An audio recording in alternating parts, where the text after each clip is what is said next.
We pay you to stream. That's just one of the takes from viewers in regards to the #1 most subscribed VTuber in the world, Hololive's shark idol, Gura. Back in December 2022, just before Christmas, it was announced that Gura would be taking a break from streaming due to health reasons. And it was only until February where Gura would then tweet a return to streaming, saying she will be back before Valentine's Day. Since then, Gura has been live streaming and also participated on day 2 of the Hololive Super Expo, where she performed on the Holonina stage as well as the main stage. But it was her recent Choo Choo Charles stream that was met with comments from some viewers and subscribed members during the pre-stream chat, asking her to explain why she isn't streaming consistently or making comments about her lack of streams. Twitter user Gator captured some of these comments, such as, "Gura, explain please," while another subscribed member says, "The people who have supported you for nearly 3 years deserve to know what's going on," further exclaiming, "Communicate, Gura." Another viewer said, "Oh wow, look who's finally streaming. I guess she needs money." This as another subscribed member went on to say, if Gura has any issues that prevent her from streaming, she could just tweet about it and inform us. It literally takes seconds. Gator had their own thoughts about these comments, saying the amount of people demanding Gura to answer them about her not streaming, saying she owes them, is pathetic. Check yourself in the mirror and ask yourself why you're dependent of an anime girl this much, where you think you can start making demands of them. Our mage VTuber Richter Fowl tweeted, "The entitlement in those comments is abhorrent.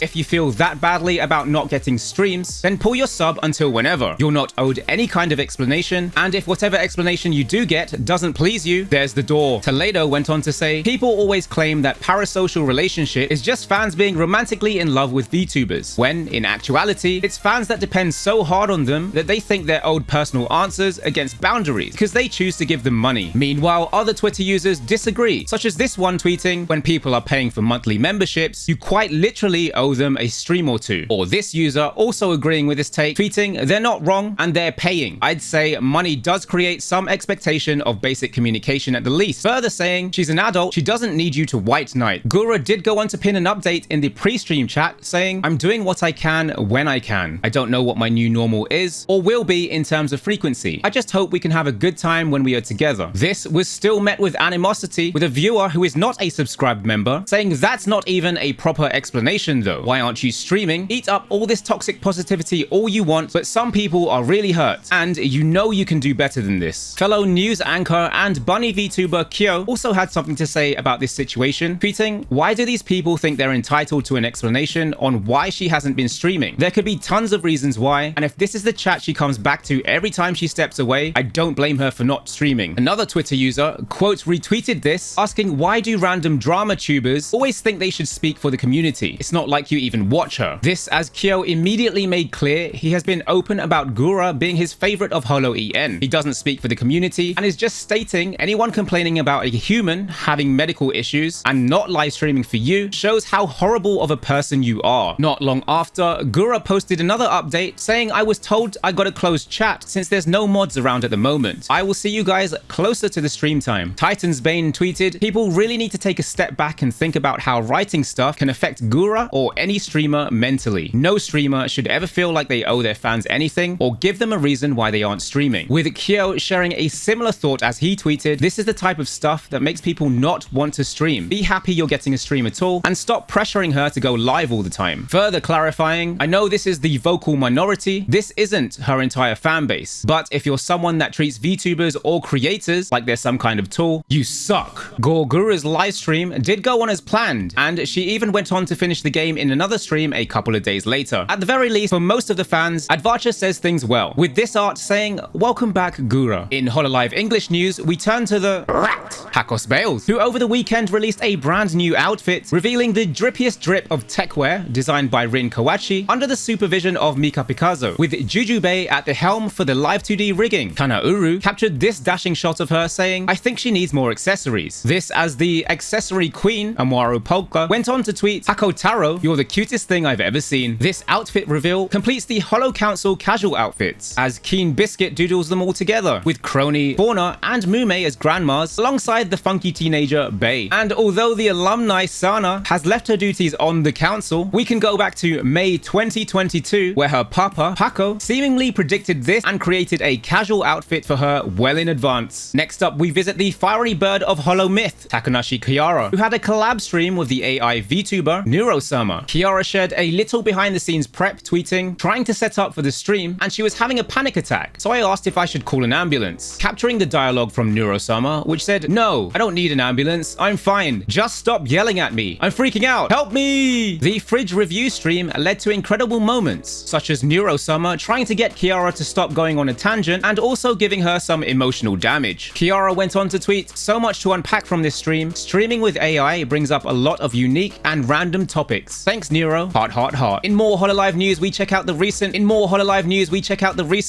Puyo Tetris 2 tournament hosted by Usada Pecora and Hoshimachi Suisei. With the girls training hard for the last 2 weeks and the brackets decided, the stream went live, hitting an average of 212,000 concurrent viewers and peaking at nearly 245,000 max viewers. Fubuki went on to tweet, "Third place. I was mentally scarred by Puyo Puyo in elementary school, and now I'm loving it. The part of me that didn't like it is gone, and it was overwritten with fun. Thanks for all the fun. I'm glad I participated." But it was the pirate Captain Marine with Puyo Puyo and the researcher of Hololive Society, Koyori, with Tetris, who would battle for the trophy. Hosho Marine would go on to do a 5-0 Sencho sweep, with Famitsu creating an article on the tournament and Kumene capturing the dub with some art. Marine went on to tweet, "For the first time, I've won an individual Hololive competition. I was glad that I kept practicing to beat the CPU's strongest mode every day, even though it was giving me a nervous breakdown." After the tournament, a special exhibition match was held between Marine's Puyo Puyo and Suisei's Tetris, leaving some epic moments where Suisei managed to save herself with just one line visible.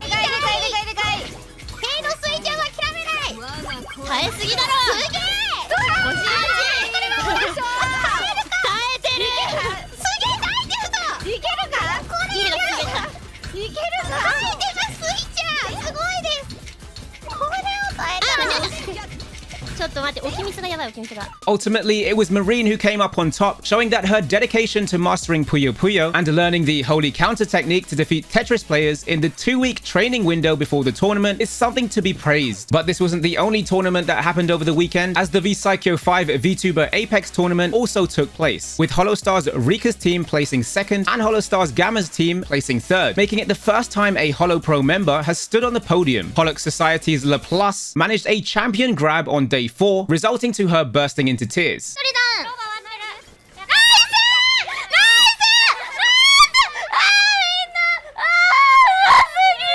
But my co-host Heidi will have more on VSaikyo later in the episode. In other news, we talk about Offkai Expo, the VTuber convention taking place on June 16 to 18. We've announced a Hololive cosplay gathering hosted by Holo Takeover, so prepare for another great meet, just like this one they held at SakuraCon. Offkai have just announced another VTuber guest in the form of KK Cyber, the digital Denpa desktop AI angel. She joins Kawa Entertainment Gen 1, who are also there as guests, with the alien slime P announcing they will be there in person, and Otakimaru Bob, the warlord VTuber, is also running around. Wonderverse will also be attending Offkai Expo. Wonderverse is an AI companion app which can be your personal assistant, nutritionist, caretaker, and friend. They have just announced a few VTubers who will be available as AI on the app, that being FaceConnect's Pippa and Sheena, as well as My Holo TV's Liliana Vampire. So if you'd love to hang out with some of your favorite VTubers, the app is available on both the Apple Store and Google Play Store. Offkai Expo are also promoting ONLive, a VTuber convention taking place in Metro Manila on April 22nd. There are many VTubers announced as guests for the event. These include Dasu, an independent music producer and artist, Maddie, a member of 7C's PH esports company, and is teaming up with Pizza Hut Gaming for their booth. VTubers Pan the Bread and Kichan will be there, along with Ethereal Projects, Anatsu Ren, and Akuma Azashi. Kometa's Elaine, as well as Kometa's Virgil, who was once called out for a dusty PC, will also be there. And finally, Shirayuri Pro's Nyaru will also be in attendance. Lastly, we check in with FalseEyeD,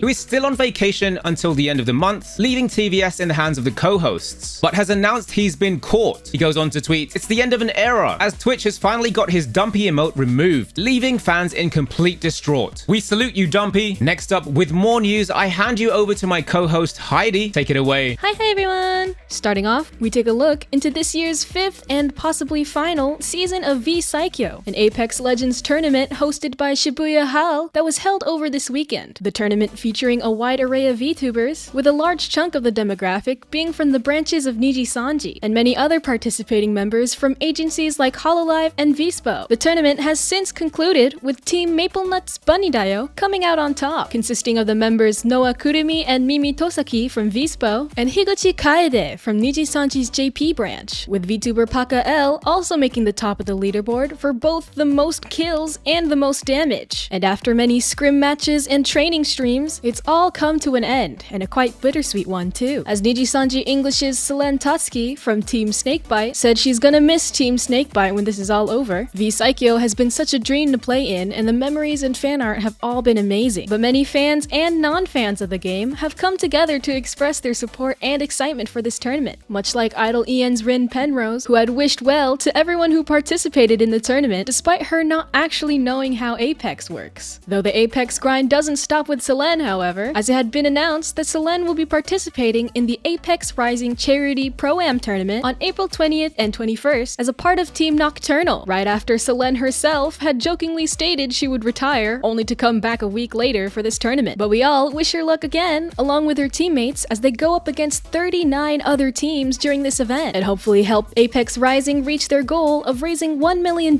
for charity. Moving on, we have VTuber agency Production Kawaii, who releases an important announcement regarding the violation of privacy towards their talent Isla Coleman, stating that there are people attempting to obtain and disclose her personal information, and that the company is currently providing care and support to Isla. However, if they determine that they can't ensure her safety and security, they will have to step in and stop her activities, as well as pursue both criminal and civil legal actions. Isla takes to her own Twitter to say that it's been hard to process all that has happened, especially the fact that the people behind these violations of her privacy are her own quote-unquote fans that she knows and interacts with, continuing in a twit longer to say that she wants her community to be a safe place for all of us and herself to interact, but makes it clear that she is entitled to her own personal life and there are things that she is not obligated to share while in Kawaii. Isla is disappointed that these quote-unquote Coal Knights have been sharing her personal information like a trophy to be proud of, when in reality it has greatly impacted her mental well-being instead. Fellow talent Nene Amano adds on that these kinds of interactions are extremely scary and demotivating to the talent, and that there is no reason to dive any deeper than just enjoying the talent as streamers and entertainers. And another fellow talent, Reina Sun, mentions that as streamers, it's our privilege to be able to be here, spend time with you, and put a smile on your faces. We want to make you happy, but we also want to feel safe while doing so. Please keep that in mind when you are interacting with your favorite talents, please. And as Production Kawaii continues to provide a safe and secure work environment for their talents, we also continue to send our support and understanding to Isla, as well as keeping this mindset for many other VTubers and streamers too, as we should all be conscious of the privacy and safety of others. And lastly, we check back in with Idol Ian's royal prince, Rin Penrose, as it seems she's gotten herself into a royal showdown with Face Connect's royal princess, Himamiya Rie, with Rie issuing this invitation to a trivia quiz on regal history and etiquette, a debate on who of the two royal bodies would win a fight, and a diss-rap battle performance to determine the fate of the title of the true royal, the loser being supposedly executed by guillotine. But the royal prince seemingly agrees, responding with a simple K, as seen here, with this interaction revealed by Rie to be based on a true story. So, if you want to witness a battle royale per se, the royal diss track titled Stuck in the Tesco is out now on Rie's YouTube channel, marking the date of the quote-unquote execution for both of these royal talents, one to surely go down in her story. And that's all from me. Back to you, Cody. Thank you, Heidi. And be sure to check out the short cover Heidi featured on with Prison Project's Rita Kamishiro, where they sang Hurt by New Jeans. Also, thank you to you, Miss Darian, who drew the TVS crew in glasses, tweeting Glasses Crew. Ooh. That's all for this episode. As always, feel free to like, comment, and subscribe below. Send in your VTuber news to our Discord, and we record live on twitch.tv. We'll have more things VTubers say for you soon.